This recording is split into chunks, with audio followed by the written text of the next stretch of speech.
on a 13th place team, you're not feeling very good about yourself. But Shatter is done. We'll see now what happens as our teams head to Erangel. Game number 1 on the day, game number 1 on the weekend. And we're headed from the north all the way south, basically through the middle of the map. And this should be a nice, easy plane path, unless you're headed towards that Milta area where you have a bit of a longer drop. Yeah, maybe an off plane for Rumblers. Looks like we've obviously seen them jump out early. Vanquish, obviously, this is a typical drop spot for them. Wildcard again, following over to 70. So not too many upsets here, other than Rumblers, whether or not they choose to relocate to their typical location, which is obviously Milta Power. Doesn't look like we've got any overlaps or any switch-ups, other than middle of the map. We've got Valiate going over to Ruin, so that is a bit of a stretch, because typically he would drop over to the east compound from Roz. Looks like Rumblers have opted to stop up in Kameshki. Difficult to get down to Milta Power. Don't want to waste too much time. They'll be landing by themselves. Lazarus and United still looking for their first vehicles. Looks like Balefrost got his eyes set on that UAZ. And there's the distribution. Zenith a little bit late to the Sosnovka Island, but otherwise should be a relatively low and slow loot phase. Low key. Didn't really touch a lot on them. Honestly, I think this is the only team where, unfortunately, they're in last place, but it kind of feels a little bit like that's where they're playing right now. They're just not getting the kills. Yeah, and again, this is probably one of the teams to watch coming out of contenders stepping up. Obviously, we've seen Sonics come through and absolutely shine in week 1. Loki's one that they never really got started. They looked sloppy in team fights. They were losing people early every single game. They just couldn't get anything going for themselves last week. So in the battle of the rookies between Vegas and Balefrost, very similar outputs, kind of similar stats in a lot of ways. I called Balefrost, and I still believe this, probably the most exciting rookie we have, mainly because United has been performing so well. Is there something that he has, like an X factor, that has been standing out to you?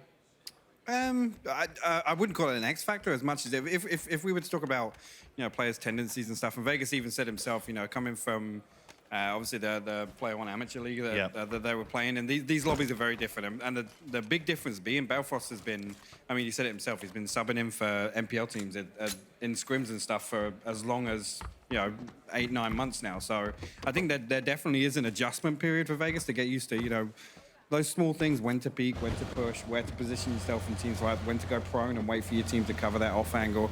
I think that's definitely an element that Balefrost probably doesn't have. And United, again, being off to a great start and being active, involved in team fights already kind of shakes off that, what do I do in the first team fight that actually comes up? And it's not that Vegas played poorly last week. I just think he didn't really have an opportunity to shine as we would have expected him to. Right, and I think some of the positioning, some of the question marks, but just kind of touching back on Balefrost, the way he's come into the league is so interesting, because this is a player that I think was more well known for just being a leaderboard grinder, someone who you always see in pubs, the guy you trip over and murders you in some random solo game. But he really put the nose to the grindstone, and as you said, talking to players, trying to get in on scrims, had to really work to get his way into what is essentially a niche community. Yeah. And now finding himself on the biggest stage, it really is a self-made story for Balefrost.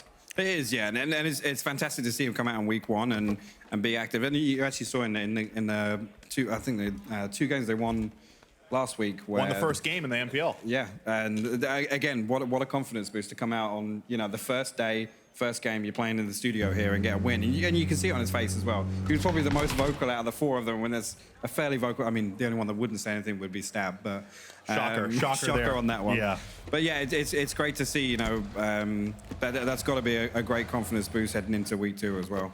Looking at the way Lazarus has set themselves up there in the center of the zone. They've got some astronauts as company nearby. Looks like Baja's going to take a quick spot, move uphill. Now, this is kind of an interesting spot in this map. There's a couple of small places you can play, but a lot of open play in this area if you're SSG. Now, if you're SSG, are you thinking with their 2-2 split pretty far away from each other? It looks like they're not done their loot phase just yet. Are you looking for hard cover, or just kind of waiting to wait for the rest of the squad to show up? I mean, right now, a circle like this typically, and this used to be Lazarus territory anyway when they dropped 70, but right now, the center of this circle is actually very difficult if you don't have control of a compound in the first and second. So I like the fact that SSG are rotated early. Whether or not they split is actually, as we see, Lazarus coming up to contest their combat top of the hill here. Kickstart going to knock Kerr. Yeah, that was a maybe there for Purdy, as he did survive the initial spray, but he arrives on top of almost all of Wildcard and is immediately wiped out. And actually, this split from Lazarus is something we used to see a lot. When they drop 70 in these sorts of circles, they would split almost 1-1-2. And you'd have the warehouse compound, the junkyard Alamo, and also this compound at the top of the hill. So the fact that they've kind of, I mean, call it an overextension. They've got a bit greedy there, and they've paid the price in losing Kurt. Well, coming up there at 5 minutes or just past is kind of pushing it, considering where wildcard normally drops. Yeah. So Lazarus, maybe that's a bit of a lapse in judgment there. But even going the 2-2 split between the warehouse compound as well as the basin compound we were just talking about, the vision is so difficult to manage, because if someone comes in on the other side of that compound, you could really get punished. Looks like Kickstarter, or whoever's run out there to try and loot the remnants of Purdy, might get punished. That's Penta getting some fire from Tetra and Fozu with the minis at distance. Vanquish has been interesting to watch as well. They're always in the mix.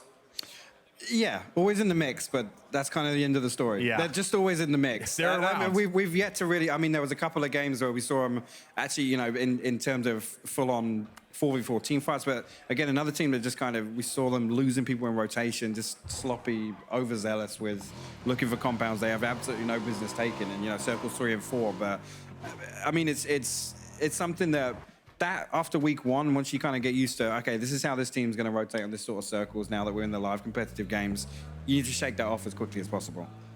Well, I got to shake it off as well of one of your players. I'm not sure 100% if Finna has managed to find his first kill here in the NPL, but that's something that's got to be weighing on him now after 8 games complete. Yeah, and again, it's or more than that, actually. How many games we played now? We've played 12 now. Yeah, 12 games. Yeah, right. so that, again, a scary prospect, but let's hope he can get something up on the board today.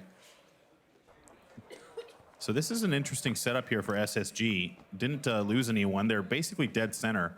And now they have to be hoping that this thing comes north and doesn't shift a little bit further towards Yasnaya, as the circle will sometimes do. K-Mine looking at his map, narrowly dodging the rock as he moves through. Interesting, Joe, we haven't seen Genesis or even historically them make this rotation, so I'm interested as to what the decision making is here, whether or not they want to come up and just take the high ground of Stauber and wrap, you know, as safe as possible to Komeshki. But this isn't a rotation path we typically see, because usually they're moving at, you know, 3:30, 4 minutes. So coming out of Pachinki as well. I think this is a hard circle for Genesis. They have to cross. They have to school Rozog. Yeah. They've got obviously Lazarus over on Yasnaya if they occupy the gas station and whatnot. But this is interesting. Whether or not this is a switch up now and they want to play off the high ground, because actually, you know, in a similar circle last week, we saw them actually come in on the northwest side. Yeah. So this is just interesting to see. We have to see how that pans out across the course of the game. Well, they've run into Rumblers here before, which is interesting. So we saw last time Genesis came up this way, they did run into Rumblers. It was the opposite direction. Yeah,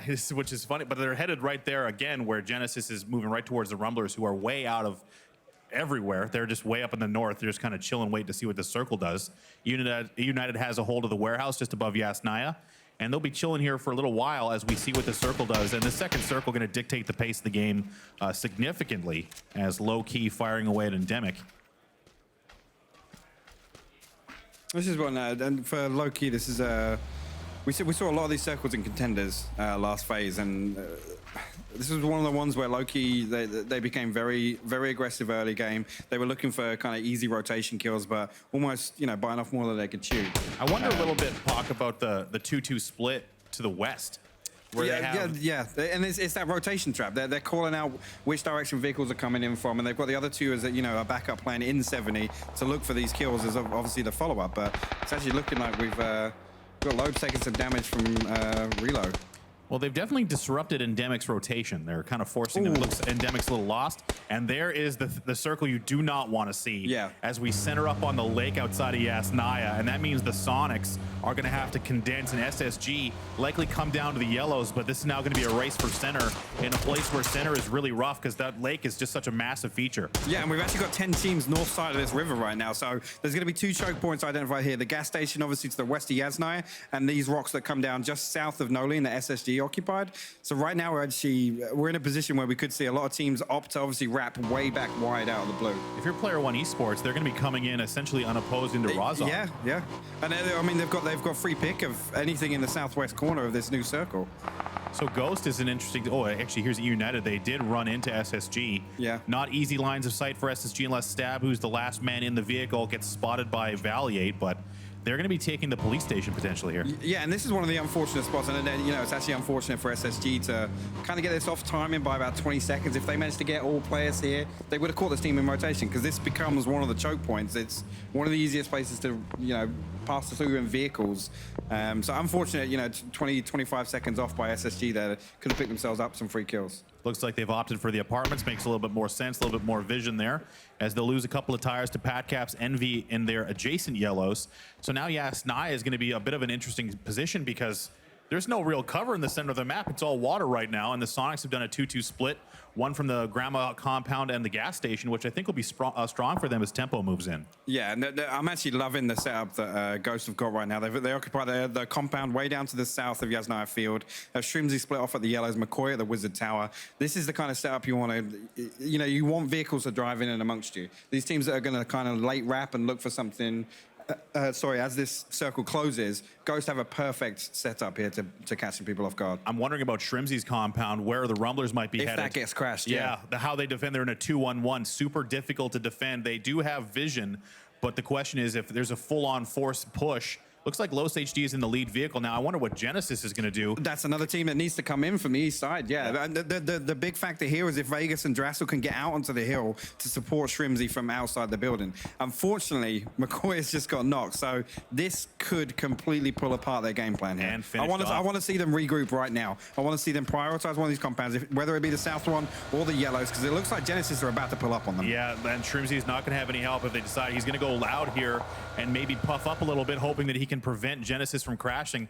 But we know, Hypoc, when you hear that one gunshot coming out of a building, they're calling it out. What does that tell you? Yeah, what does that tell you? There's one guy here. There's one guy. Yeah, absolutely. So you might do some damage, but it looks like Genesis is not going to bite on the bait, and they're going to continue to move south. I wonder if they're biding their time to see what happens with this circle, because if you commit to a compound fight and the circle shifts off of you, then you're going to be in real rough position. Speaking of rough position, Cherry Poppins got him lined up with the mini. Not going to shoot just yet. Cherry Poppins and the Rumblers. Bit of a question about the team dynamics, about how they've been approaching their team fights. Any weaknesses to your point yet, Pox? I think this comes down to them just getting back to working as four. Obviously, it has to be said. Obviously, Loss hasn't repeated his week one performance from last phase, but again, that's not to say they can't dust this off and get back on track. But where I've seen them fall apart is just picking one direction and fighting towards it. This circle has got everyone on a yo-yo right now, man. We're going to go further to the west. The river is going to stay in play. Rozhok now feels like a strong point. Tempo is going to have some flexibility of movement, but they have to be wondering how much distance they can cover at this stage. But if you look at it right now, Tempo and Sonics actually are set up in such a way that all of these teams to the north, if they're going to try and wrap over to the west, which arguably is the least congested side of the circle, they're going to have major problems getting through this line. Looks like Tempo and Sonics are just going to want to condense, try and pick up some compounds, but now Ghost and Genesis, they're all tangled up in rotation. Go for the seat switch. K-Mine, you're not playing pubs. He tries to take Shrimsy off the motorcycle. That big energy, he's going to go for it again. That stability in the car has been improved, but no one has told K-Mine that we're playing in the NPL. He's queued up solo squads. Yeah. But yeah, huge migration coming in from the east here. We're seeing pretty much every team just scrambling right now. We've obviously got Riot Squad pulled into Rozhok. We've got P1E pulling back to just into the West Bridge in Rozhok as well. Zenith coming up. Lots of movement here. We've got obviously Rumblers trying to wrap There's behind Ghost and Genesis now. On foot, just come back. I got a top frag again.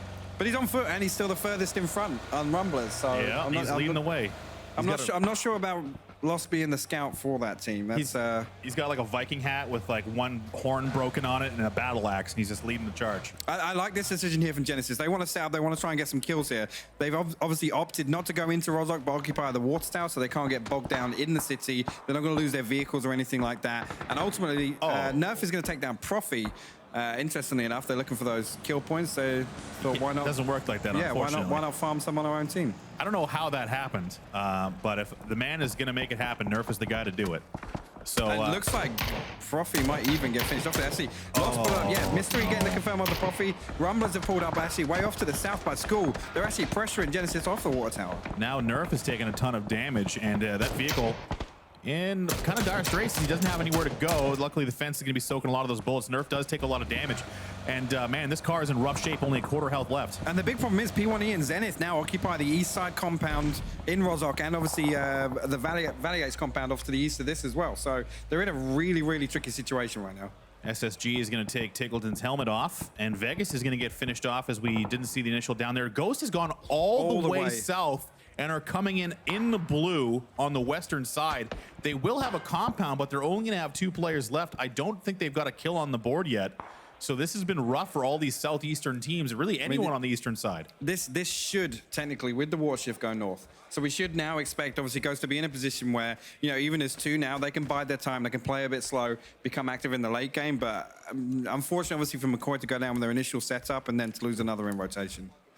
This circle change is going to really dictate the end of this match. As yes, you called it northwest, and Endemic is feeling really good along with Tempo. Now the Sonics do have to move, but this is going to be an absolute bloodbath. There is not a lot of choices for movement here, Hypoc. There isn't, no. Endemic holding down the center compound. Tempo would have split up to the northeast. It's going to be really difficult for Lazarus and SSG to get in on this side, as well as Sonics as well. Envy still have to cross this bridge to the west of Yasnaya, which it looks like they're doing. You actually have Genesis pushing onto P1E in the east side of Rozhok as well. I expect Genesis to get very aggressive here. They know that this is going to be hard rotations, and they want to get as many points as they can, and the only way to do that now is to take it to P1E. As this utility and the grenades do come out, looking to maybe cloud their push. They're going to go for this house push, Hypoc. I can see it coming. I'm not sure about the decision here to split with P1E 2 north of the river and 2 south of the river in Rozhok, because right now the Genesis have the numbers to just pinch this. We'll see if they can get in. Oh! Nerf does get in and finish quickly. K-Mine will trade, and David will go down. Balefrost in the kill feed also out. There's another down. Looks like Genesis will get the 2-on-2, but they will lose their IGL and Nerf. So that's 2 kills, but they lose 2 players for it. Now, Rozhok is still kind of in the circle. Maybe if they bide their time, maybe some placement points on the table, but it's a long way to go from there. I think it is, yeah, but the fact that they have, you know, the cushion now, they've picked up 2 kill points. They can just look for 3 kills in rotation here as other people try to leave. Zenith has been relatively active against United. That's Patron's got 2, or actually Zenith has got 2 total, both from United, and that's going to be Roth going down as Sharu gets 1 back. And Taylor J is going to get stolen by H-Win and the flush onto Roth. And this is where it's onto Sharu as well. Yeah, it's getting really rough out there as well. So Sharu and United trying to hold on, can't do it. They're going to go down 16th place. As Zenith gets the upper hand, 3 kills. And Drassel in the wide open catches Low-Key on the back foot. Shrimzy's there as well. Oh, Ghost absolutely dominates Low-Key. Wow, the wrap coming in from the west side. Low-Key trying to get him to the edge of the circle. I already said it there. Ghost were going to be in a position to reset and sit in this compound, but they've just had 4 kills delivered to them. Great work from Drassel, who we saw struggle in week 1. Absolutely. I was given a little bit of trouble on Twitter, and we were wondering about the way Ghost had decided to play that. They had mentioned that they wanted to keep Drassel in the back line, working security. Pivotal role, but not in a great spot for a top fragger like Drassel to really perform. And you can see when he and Shrimzy, the duos that they play so often, coming into effect, and they completely erase Low-Key there. Yeah, and just to jump back on board here, this could potentially be a big moment for SSG here. They're pretty split, pushing into the circle. J-Sank and Baja still off to the north, but there's 2 teams here, Envy and Zenith, holding this east side of the circle down with Sonics to the north. So I want to see them regroup and take a team fight here. SSG has been kind of quietly inching their way in, but we've seen them in this position so often, Hypoc. With the blue at their back, they've now got to take a 4-on-4 fight. They don't really have position. What do they need to do? Either. They don't have the time. They don't have time. There's only 30 seconds. The smoke's now coming out. Taro will go down. With Baja down such a pivotal player, they have to wonder now, do you go high side? Patron's there as well. He could spoil this whole thing. I mean, the problem is they've already got, obviously, Patron now picking off Valier, J-Sang falling to Sonics, and this is the problem with taking a split team fight like this. Hetero might be able to pick up this final kill onto Patron here. Hopefully. Yes. We'll get it. But I mean, this is something we're used to seeing now. They're just so split that they can't kind of unite and just pick one team fight and go. Baja and J-Sang still up by the bridge, whilst Valier and Hetero are already pushing on to Zenith. It almost didn't even materialize for Envy, who was probably hoping for a few more points there, as J-Sang will go down. And now it's only Hetero left to try and snake it out as the Sonics are going to rotate south. They're interested to see what's going on with Envy. Pat Cap's prone in the defensive bush position, waiting for any heads to pop up. He's going to see Tiggleton first, going to give him some information. He's going to have to back this off. Grenade comes out. Yeah, and actually, we've got a big problem in the form of Lazarus. So you can see already here, coming up behind Sonics, they have this perfect ridge. Unstable getting the knock onto Wooly here. He's going to try and nade off, actually. This nade is looking pretty good. That looks like it's going to land right in the pocket. It's close by. Does no damage, actually. Another one followed up. Now he's going to go for the prone, hoping that they push this ridge line. Envy wants to get is interested in this fight as well. They want to get involved. Pat Cap's crest. Now Sonic's completely pinched in the open. Tick will trade one for Pat Caps. Actually gets two. And now Pride will finish him off. And now Lazarus in great position to steal some kills. Yeah, and actually now with Lazarus's backup from the gas station, they should be able to wipe Sonics in the open here. But I mean, Envy losing 2 here could be a huge swing for Sonics. This is Civil by himself, by the way, as Alo and I believe Luke are back at the compound. Maybe it's just Alo by himself. I do see 2 plates there. So it looks like the Sonics want to get a little bit more active. Luke 12 will take down Tony and finished off as Lazarus picking up some nice kills. Here's Hetror. He's right behind Genesis. He's going to stay. He needs to play the timing perfect here. Wait for them both to be in a position where he can get both of them down. Wait for maybe a tag or something. He has to stick the first aid kit first, though. Oh, he's been spotted. Can't get the damage out in time. Unlucky. It's bad timing there. Obviously, the third party coming in from Lampalot, but that will be SSG going out in 13th place. Wow, okay. Later getting shut down to that nade by Finna. K-Mine trying to steal the kill away, but it looks like he's going to try and progress. Let Finna have his kill. Let Finna have his kill. Let him have it. Let him have it. So K-Mine has not taken his eyes off the front as he continues to stay active on damage, but now it looks like it's just nowhere to go. K-Mine's got to dodge as best he can. All the tracers coming in. Oh, maybe he might make it down, but they're so low on health. Wow, great shot from Aisha as well. Pick up another kill point on Fozu here. This is the thing we see with Genesis. They're down to 2. They're blue against their backs. They have to run in the open here, and they're still picking up kills. Yep. They will get taken down, however, by Mystery. That's 2 in the pocket for him as Riot Squad have picked up a nice couple of points there. 11th place for Genesis, but they too come out with a decent amount of kill points considering how much traveling they were doing last game. Yeah, and I think that kind of speaks for itself. I'm still intrigued to see what Riot Squad try and do from this bridge. Interestingly enough, Rumblers do actually manage to make it in on the far west side, sorry, southwest side of the circle, but they ultimately need to get up the hill here. Rumblers need to translate these types of games into high kills as well, as they have one so far. And we see that quite often. They'll get to top 5 and they've only got 2 or 3 kills, where there's other teams going out in the top 5 or in 8th or 9th position with 6 or 7 kills. Tempo broke off a piece of their phase 2 winnings to pay for these circles. As it's paid off. Yeah, it's done quite well as they're now dead center and best compound in the zone. Envy second place spot there as far as decent cover. Endemic hanging on to the edge of the circle, but this is where crunch time is just unavoidable as Rumblers, Riot Squad, all of Wildcard and Lazarus have to move into the zone with the remnants of P1E who are taking those shots at VZ, the last man, going for the second to last man as Protege looks like he's going to get rezzed. Yeah, and this is the point now where we have no team kind of set up compound-wise other than MV and Tempo. So these 3 remaining teams on the south side just kind of duke it out in the open. Lamplock, great shot onto Protege there. Smoke went away. There was no re-smoke there. Yeah, but actually VZ running off, leaving Mystery behind. I'm hoping Mystery tries to regroup with VZ here because one of these teams needs to solidify on the south side of the circle. I was wondering if Mystery might have had some technical issues there, but no, he's alive and well. He's just kind of holding on to the low side. I think he's looking up towards the Rumblers. Yeah, they're pressuring him from the high side as they do have to move. Circle is closing relatively slowly. No. Shrimzy's down, quick finish. Los will steal it, and now it's just Drassel who will get finished off by Relo. As 9th place for Ghost, that was not a bad round for Ghost considering how far they had to travel and losing players early. Yeah, and you can't really argue with it, especially the manner in which they obviously got those kills as well. Low-key pulling up, unfortunate, timing and placement for them, but great work from Drassel and Shrimzy there being the last 2 up. So now Endemic, this is where they want to make something happen full 4. They've got Rumblers zoned, and they've got some high ground, but there's also some ridges to work with. Los HD already got the grenade out, and pressure coming from Player One Esports going to slow them down a little bit. Yeah, and I think Player One Esports have actually got space on the south side of their circle to actually hold Rumblers. They're going to have to push up onto Endemic. It's kind of forcing Rumblers to come around further to the west, but as you can see actually on the minimap, Endemic already come out of the compound. They're out of the 3-story, and they're already out in these small ridges here next to the compound. It's going to be really difficult for Rumblers to make their way in here. Wondering if Tempo is kind of biding their time as there's fighting happening all around them. Speaking of fighting, it looks like it's going to be Endemic and Rumblers going at it, green on green action, as that nade's going to bounce up and into the face of Los, as Rello will put one in the pocket, and that's going to be the lead fragger down, as Rello going to continue to throw those grenades up and over, as Micro going for the med. It looks like Cherry is in a pivotal position in the front line protecting the reses, as the blue closes in behind. Not sure if they're going to have enough time here, Hypok.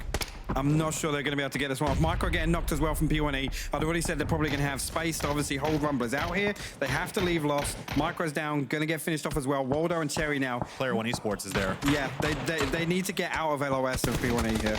Cherry can't get any damage going as he steps up and gets immediately punished. Endemic can feel or can smell the blood in the water. Cherry trying to get any spray. They lined up for him. He gets one, can't get the other. Rumblers down 7th place. Unfortunate that. I think they need to be a bit more decisive, move faster before Endemic had a chance to get out of the compound. But I mean, P1E being kind of the thorn in the side of Rumblers there. Yeah, Player One Esports just set up that flank and just would not allow any movement off the ridgeline. As VZ is still up and alive, he's got some traveling to do. Tempo gets another circle along with Envy. As Wildcard now, they're in the same position Rumblers were in. They've got to fight forward, but I think they have maybe, I wouldn't say an easier path, but they have some ridges to work with, and they kind of get down and around Tempo if they need to. Yeah, I mean, the Wildcard have this ridge to the north they can sit, but unfortunately, they can't over-peak anything. They're trying to right now put some damage onto Endemic. Obviously, P1E following up on that, but Wildcard, unfortunately, in a position where they can't really pressure any teams until we see another circle, because this ridge right now is their only safety net.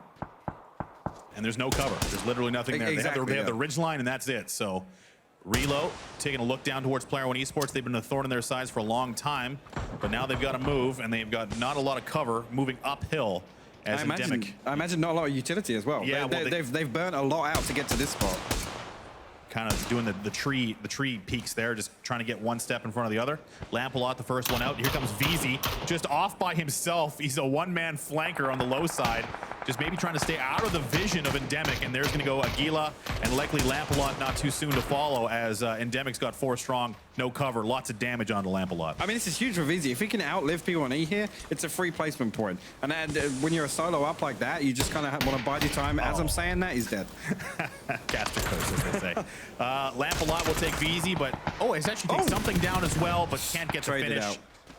Nice plays here from Endemic as they kind of move closer and closer towards Envy. I mean, they came under fire for not making it to the late game too often, other than that, you know, that big kill win that they had last week. But I mean, great work so far from Endemic, honestly. We've seen Tempo win games here multiple times. And now we've actually got Envy pushing up all the way onto Endemic's hill here. Ooh, actually, probably getting the opening knock onto Wolf. Wow, Moody with a double nade. Nice grenade there from Moody. That's going to set him up. They have to push over this ridgeline now. Another nade following up. Moody's feeling lucky. It lands right in the pocket. Moody and Pride dismantle Endemic. That was absolutely amazing timing from Envy there. Obviously, identifying that Endemic were going to be coming on blue against their backs, and obviously they're just still recovering from the team fight with P1E. Great timing from Envy, great map awareness as well. Absolutely. Now it's kind of a setup here as we have many, I wouldn't say completely full strength, but Envy's feeling pretty good. They're going to have the benefit of at least the momentum in the kills. They only have 3 players, losing Pat Caps earlier, bringing up the vehicles as Moody, 7 kills to be exact.